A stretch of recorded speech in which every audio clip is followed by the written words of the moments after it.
Hey, this is Carlos Cavallo, and welcome to the video. I want to talk to you today about something really cool. I want to talk to you about signs that a guy likes you. Now, there's a lot of different ways to interpret what is going on with a person, right?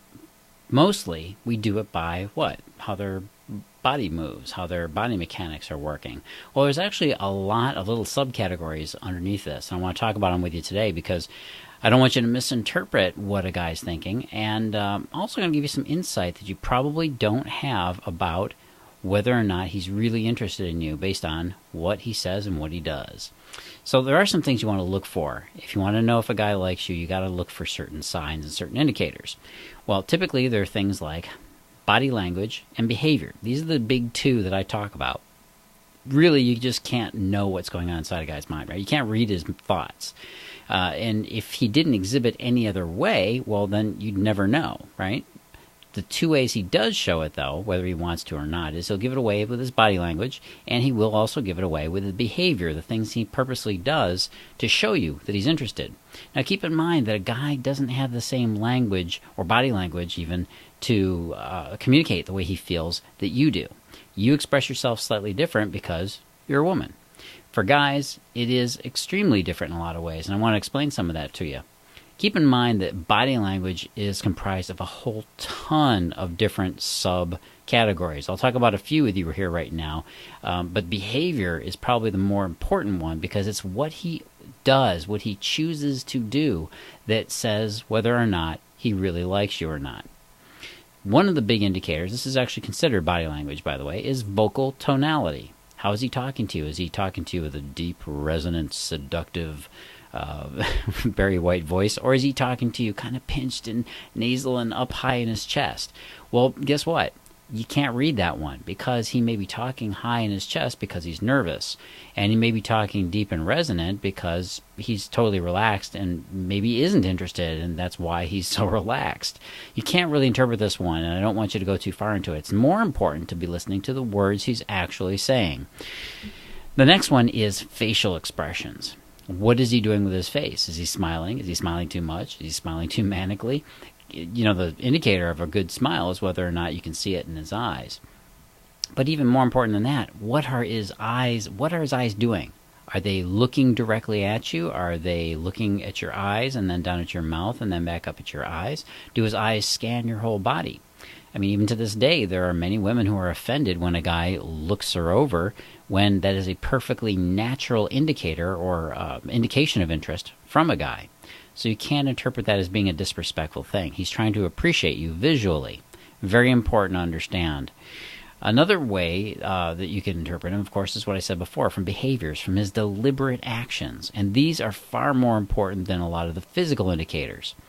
Now, what are some of the ways that he will use his body and show you deliberately? Well, one of them is called proxemics. Proxemics is called the study of the distances between two or more individuals and how we handle that distance.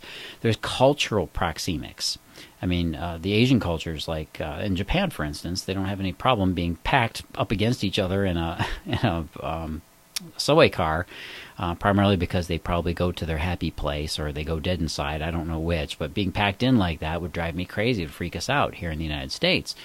And there's, of course, the different distances that we consider between intimate, personal, social, and public distances.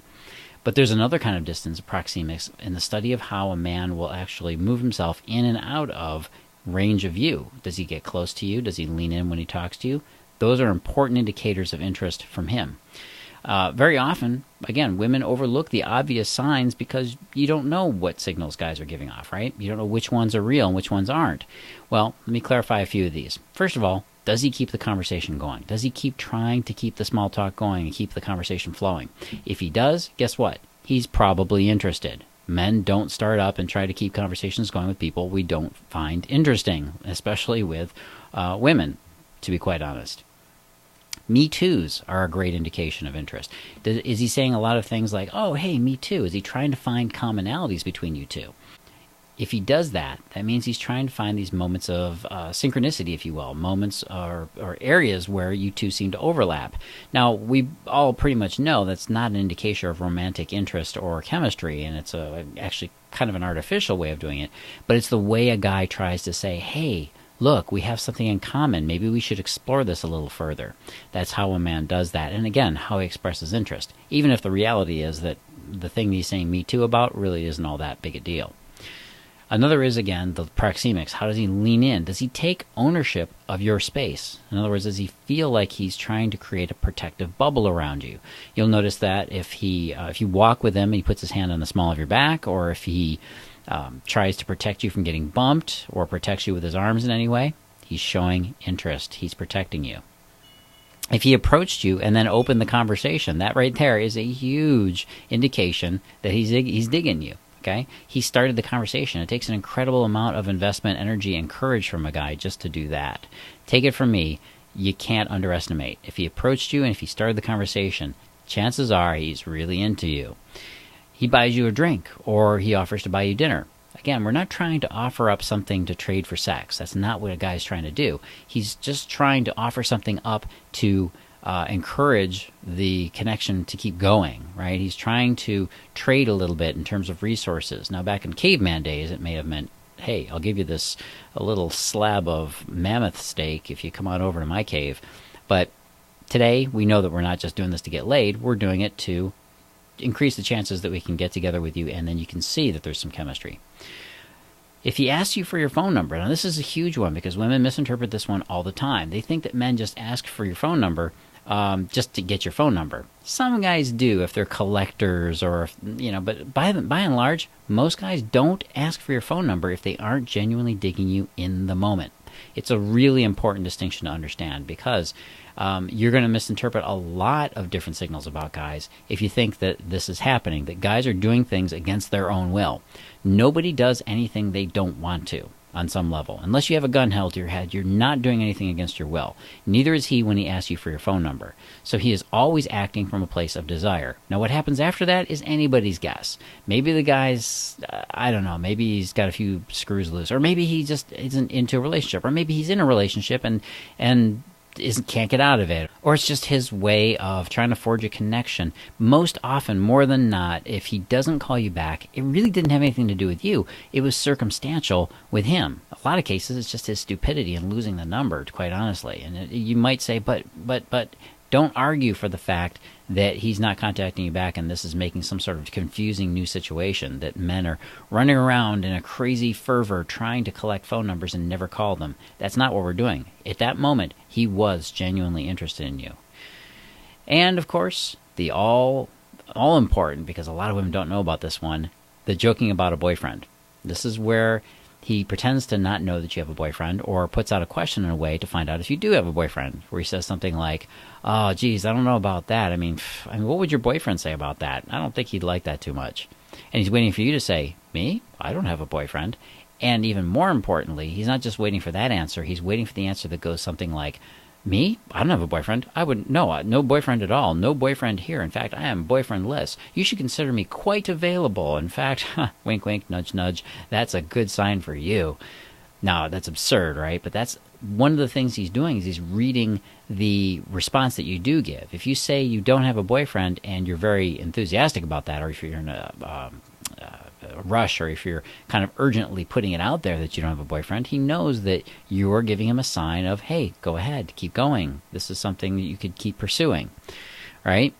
And of course, we're always waiting for that obligatory, oh, sorry, I've got a boyfriend, or yeah, you're right. He's just fishing. He's trying to get information so that he can figure out whether or not he should go forward, because again, for a man to take the risk of initiating is an incredible risk to his own self-image, his own self-esteem. He pumps himself up. Yeah, he's got this big ego and this fragile ego, and it's pumped up, and the last thing he wants to do is shatter it. And the last thing you should ever do is shatter that too, because it never works out good. If you want to have a relationship that lasts, if you want to really unlock his heart, you got to know how to read him. And if you want to really know how to read him right, go get my Read His Signals. That's over at datingadviceguru.com/read his signals. datingadviceguru.com/read his signals, where I tell you exactly what to look for, not only in body language, but in his actions, his words, and what he's thinking and what he's really saying with his words, so that you can understand what's going on beneath the surface. If you've ever wanted to know what he's thinking and how to read him and whether or not you should be wasting or spending your time on him, go on over and check it out. Go on over to datingadviceguru.com /read his signals. I'll talk to you again soon. This is Carlos Cavallo.